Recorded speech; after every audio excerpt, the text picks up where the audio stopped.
Hello అండి, అందరికీ నమస్తే. నేను మీ మహా. వెల్కమ్ టు వెంకీ మహా వ్లాగ్స్. అందరూ బాగున్నారా అండి?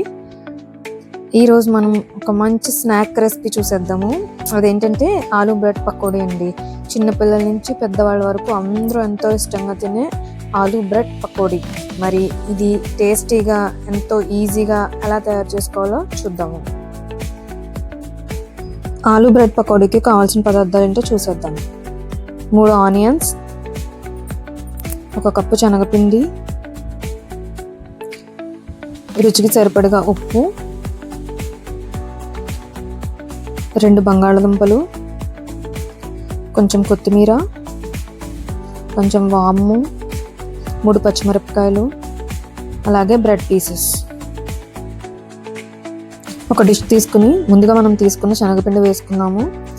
అందులోనే 1 స్పూన్ బియ్యపిండి వేసుకుందాము. ఇందాక ఇంగ్రీడియంట్స్లో బియ్యపిండి చూపించలేదండి, స్కిప్ అయిపోయింది, సారీ. 1 స్పూన్ కానీ 2 స్పూన్లు కానీ వేసుకోవచ్చు. అలాగే వాము నలిపేసి వేసుకోవాలండి, అప్పుడే ఘాటు దిగుతుంది. మరియు రుచికి సరిపడగా ఉప్పు, 1 టేబుల్ స్పూన్ కారం వేసుకుని బాగా మిక్స్ చేసుకోవాలి. వాటర్ పోసుకుంటూ మనం బజ్జీ పిండిలాగా లేదా పకోడీ పిండిలాగా మనం కలుపుకోవాలి.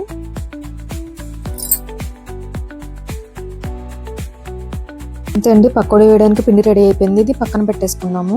ఇప్పుడు కర్రీ కోసం స్టవ్ ఆన్ చేసి ప్యాన్ పెట్టుకుని ఆయిల్ పోసుకున్నాము.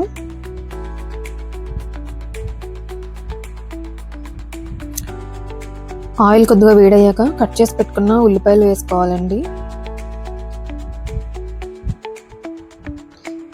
అలాగే కట్ చేసి పెట్టుకున్న పచ్చిమిరపకాయలు కూడా వేసి వేయించుకోవాలి. రుచికి సరిపడగా ఉప్పు వేసుకోవాలి. ఉల్లిపాయ పచ్చిమిరపకాయ బాగా వేగాలండి. అవి వేగాక 1 టీ స్పూన్ పసుపు, 1 టీ స్పూన్ కారం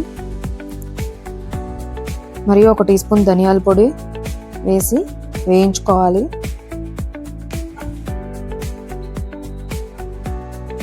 ఇందులోనే ముందుగా మనం ఉడకబెట్టుకుని మ్యాష్ చేసుకుని పెట్టుకున్న బంగాళదుంప పేస్ట్ వేయాలండి. అది కూడా వేసి బాగా వేయించుకోవాలి.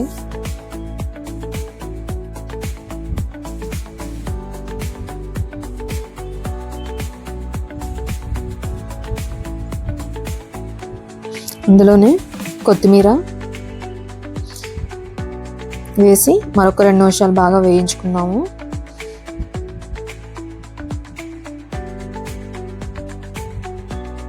అంతే అండి, కర్రీ రెడీ అయిపోయింది మనకి స్టఫింగ్ కోసం. దీన్ని పక్కన పెట్టేసుకుని ఇప్పుడు బ్రెడ్ స్లైసెస్ని కట్ చేసుకుందామండి.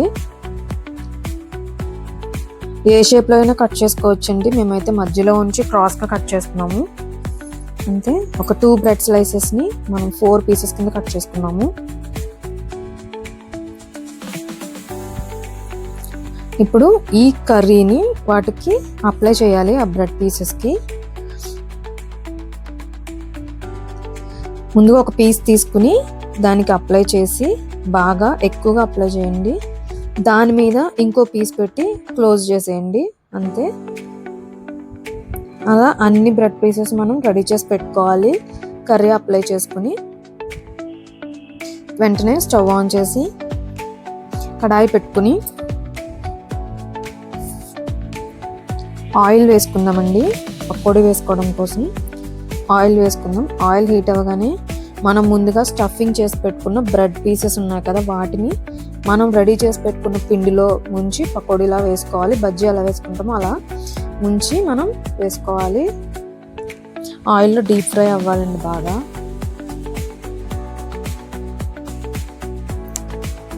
ఈ బ్రెడ్ పకోడీ త్వరగానే వేగిపోతుందండి.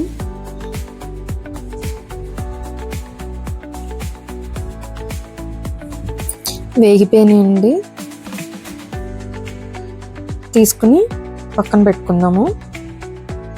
దీనికి మనం పచ్చిమిరపకాయలు మధ్యలో కట్ చేసి డీప్ ఫ్రై చేసుకుని వాటిపైన సాల్ట్ చల్లుకొని మనం నంచుకొని తింటే చాలా బాగుంటుందండి. ఎంతో టేస్టీగా ఉండే ఆలూ బ్రెడ్ పకోడీ రెడీ అయిపోయింది.